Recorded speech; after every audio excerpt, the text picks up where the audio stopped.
Sitting in a 2019 Dodge Ram. This is a classic body, which will take the Fobik here.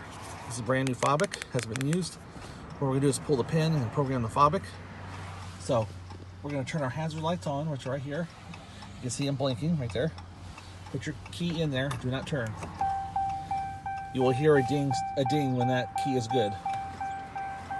Go to pickup, pin extraction, 19. And we are hooked up to the star cable connection below too. All right, 7, 3, and 8. Now we'll back out. Go to key coding, 19. First selection.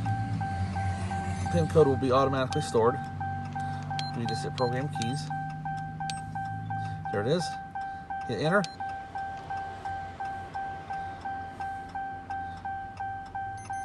Your key's programmed. We're done. We'll take the key out right there. There we go. Put the key in. It'll say key in ignition.